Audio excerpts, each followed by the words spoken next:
అలాగే మొదటి రాశి వచ్చేసి మేషరాశి వారికి వచ్చేసి ఈ వారంలో ఎలా ఉండబోతుంది? ఈ వారంలో మొత్తంలోని మీరు ఎటువంటి ఫలితాలు అందుకోబోతున్నారంటారు? తప్పకుండా అమ్మ. ఓం శ్రీ గురుభ్యో నమః.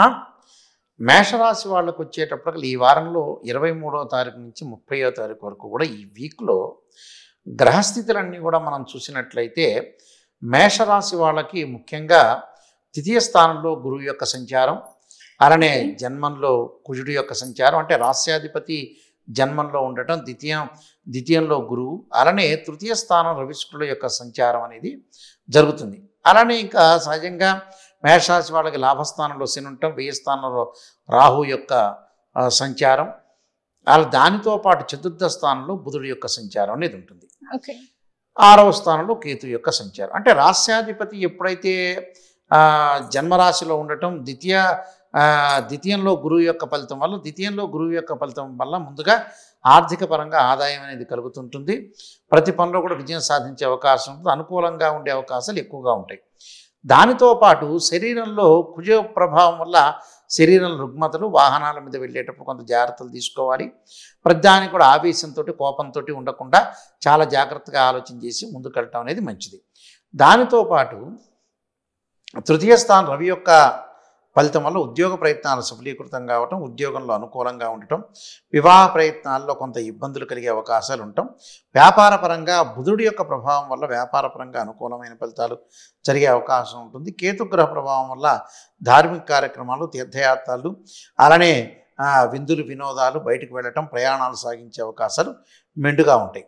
అంటే లాభస్థానంలో శని యొక్క ప్రభావం వల్ల కూడా కొంత అనుకూలమైన ప్రయత్నాలు సఫలీకృతం అవుతాయి. అంటే సర్వత్రా కార్య విజయం జరిగే అవకాశం ఉంటుంది. వృత్తి, ఉద్యోగ, వ్యాపార రంగం వాళ్ళకి ఎలాంటి ఇబ్బందులు లేకుండా ముందుకు వెళ్ళే అవకాశం ఉంటుంది. నూతన వ్యాపారాలు ప్రారంభం చేయొచ్చు.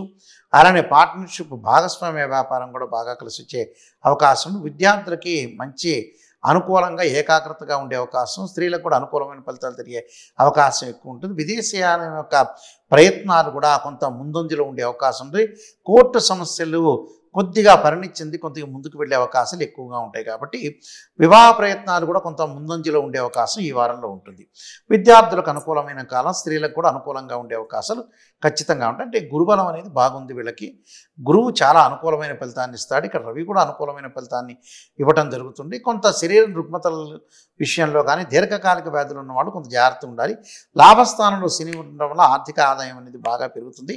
బంగారు ఆభరణాలు అలాంటివి కూడా దుస్తులు కొనుగోలు చేసే అవకాశాలు ఎక్కువగా ఉంటాయి అమ్మ. కొన్ని ప్రత్యేకంగా ఈ వారంలో వాళ్ళు పరిహారాలు చేసుకొని ముందుకు వెళ్తే వాళ్ళకి మంచి జరిగే అవకాశం ఖచ్చితంగా ఉంటుంది. ఓకే గురుగారు, మేషరాశి వారికి వచ్చేసి ఈ వారంలో ఎలా ఉండబోతుంది, అలాగే వారికి ఎటువంటి ఫలితాలు రాబోతుంది అనే అంశం గురించి అయితే మాకు తెలియజేశారు. అలాగే మీరు చెప్పారు మేషరాశి వారి ఒక జాతకంలో కాస్త అటు ఇటుగా ఉంది కాబట్టి సో దానికి వారు పరిహారం చేసుకుంటే బాగుంటుంది అనేసి. సో వారికి ఇంకా మెరుగైన ఫలితాలు రావాలి అంటే ఈ వారం మొత్తంలోనే వారు ఎటువంటి పరిహారం చేసుకుంటే వారికి బాగుంటుంది అంటారు? తప్పకుండా అమ్మ. కుజుడి యొక్క అనుగ్రహం సాధించడానికి సుబ్రహ్మణ్య స్వామి యొక్క ఆరాధన చేయాలి ఈ వారంలో. ప్రత్యేకంగా రాస్యాధిపతి జన్మరాశిలో ఉండటం వల్ల కొంత శరీర రుగ్మతలు వస్తాయి కాబట్టి వాళ్ళకి తప్పకుండా సుబ్రహ్మణ్య స్వామి ఆరాధన, తత్పురుషాయ మహాసేనాయ ధీమే తన్నో షణ్ముఖ ప్రచోదయాత్ అనే మంత్రాన్ని, అలానే మంగళవారం రోజున ఉపవాసం చేసి సుబ్రహ్మణ్య స్వామి అష్టకాన్ని చదువుకోవటం, కుజుడి యొక్క ప్రార్థన చేయటం వల్ల కూడా వాళ్ళకి మంచి జరిగే అవకాశం ఖచ్చితంగా ఉంటుంది. ముఖ్యంగా కుజగాయత్రి మంత్రాన్ని మంగళవారం రోజున వాళ్ళు చదవటం మంచి జరిగే అవకాశం ఉంటుంది. అంగారకాయుధి శక్తిస్తాయుధిమే తన్నో భౌమ ప్రచోదయాత్ అనే మంత్రాన్ని చక్కగా చదువుకోవటం వల్ల వాళ్ళకి శరీరంలో ఆరోగ్యపరంగా ఉండే దోషాలు తొలగిపోతాయి.